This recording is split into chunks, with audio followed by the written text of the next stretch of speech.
What are we doing? What are we doing? What are we doing? We're working on the Bronco today. Before I work on the Bronco today, I gotta get the Audi out of the way. Last time under here, a mess was made because apparently when you pull the transfer case off, transmission fluid comes leaking out that back hole. So before I clean that up, I'm just going to pull the lines loose and let the fluid drain out of that. Then I got to figure out where that harness goes, and I got to get rid of it. And yeah, this thing's been fighting me the whole time. Real quick, let's go take a look at one of the issues I'm having. It's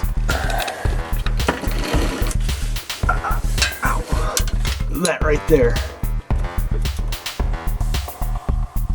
is what I'm after, and that right there is about as far as I'm gonna be able to turn it. And I wish I had a line wrench, but I don't have a line wrench. Well, at least not in, what size is this? 13 metrics, whatever that is. Ah, sharp. Ow, pain. Oh, my shoulder's out of socket. There's an eighth of a turn. There's an eighth of a turn. I hope there's not a lot of eighths of a turns. Oh, that was only a 16th of a turn. Try it again. Ow, someone's poking me. Oh, there are spiders under here. No spiders. Go away, spiders. This creeper feels like it was made out of cardboard and plastic. But it beats the heck out of laying on 90-degree concrete. You should always work on drippy, dirty things with your mouth open. And just remember, when you're working straight over your face and you drop your wrench, kind of squint and look away. That way you won't see what's about to hit you in the face. Hey, that came right out. Sweet.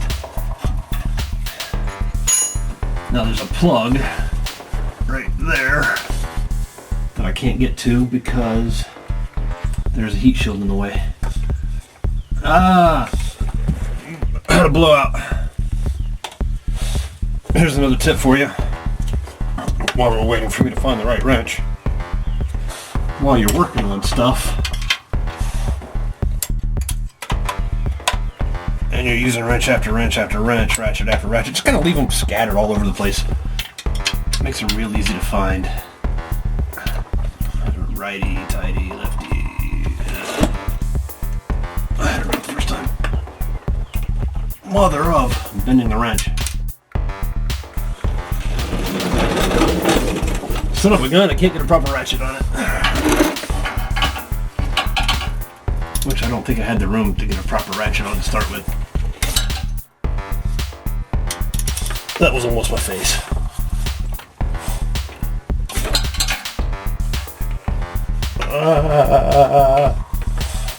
So much afraid. Well, I don't know why. I don't know if you can see that. Wonder what's gonna happen now. I have no. That's a spider web in my nose. Alright. That thing is like right in my face. Like touching my right eyeball. I am a reasonably strong guy.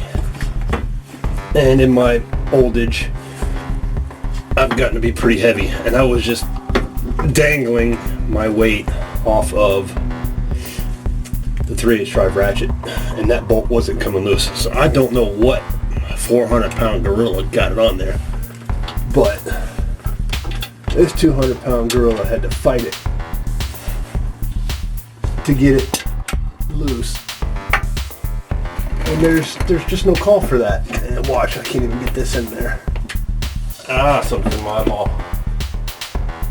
It's in my eye. It's in my, well, hey, it's in my face. More than one way.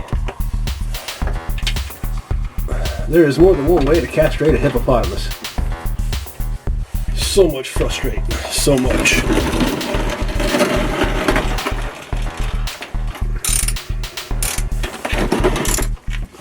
Always keep your eyes open when you're working right over your eyeballs.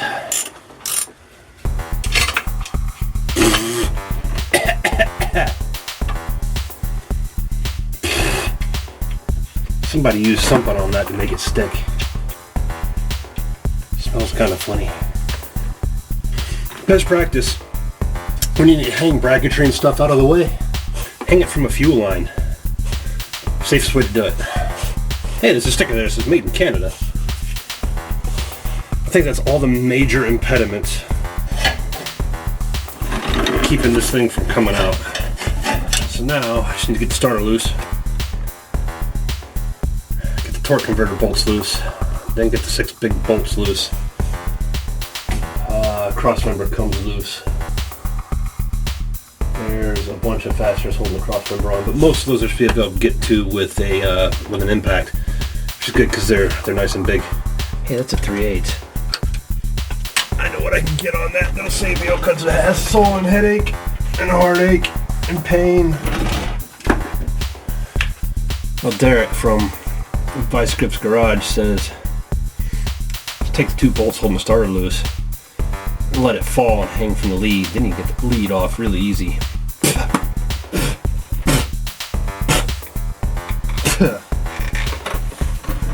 I don't know what that spider ate, but he tasted disgusting. Myself, I like to take the lead off first because I'm a glutton for punishment. Tuck it back in where I found it. Only problem is once I get those bolts loose, the starter's going to come down.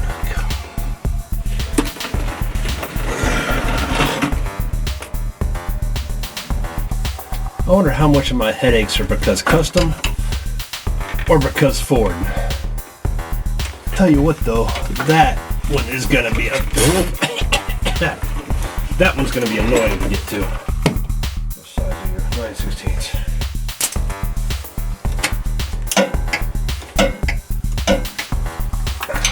I need a longer extension. That's what she said.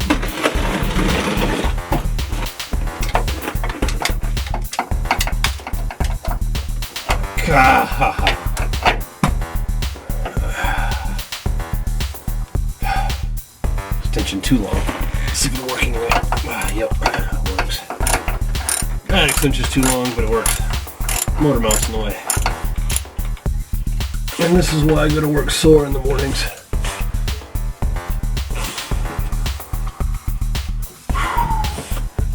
See all the weird angles I have to get into to get stuff out of here. Oh, something just dripped on my head. Oh man, this thing's heavy. What are you stuck on? Come on.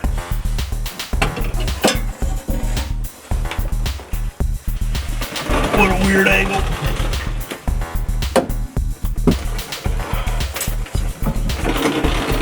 Here's another pro tip for you. Make sure you just scatter the fasteners that you take loose everywhere. Don't bother putting them with the part you're taking off. That would make it way too easy to get stuff back together. Now for the really fun ones. Those little guys right in there.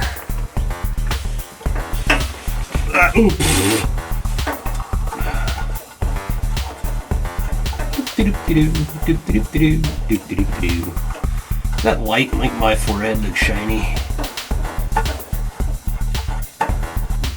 Alright, I'm gonna have to move you and the light and just about everything else to get to the torque converter bolts. Hey, there's one right there. And there's another one right there that I can't quite get to. Everything looks nice and snug. Nice. What size are you? What? It's 9/16.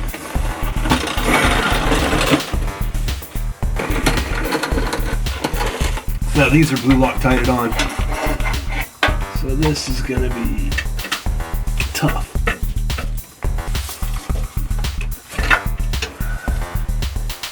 Not as tough as I thought.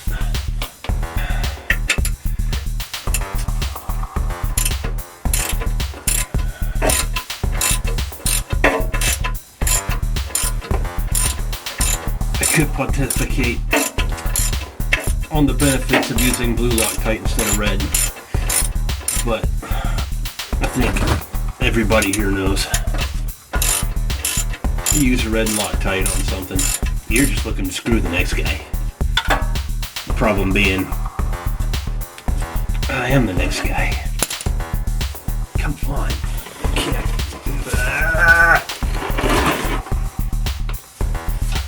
One down, 4 to go. Now I need to move you because I gotta get a breaker bar and a big socket on the crank pulley so I can pull the engine around. Quarter turn or so. Almost exactly a quarter turn. It is a quarter turn, not or so. It's precisely exactly 1/4 turn, so I can get at the next hickey dooger torque convertible. So I'm gonna set you down. I'll talk in a minute.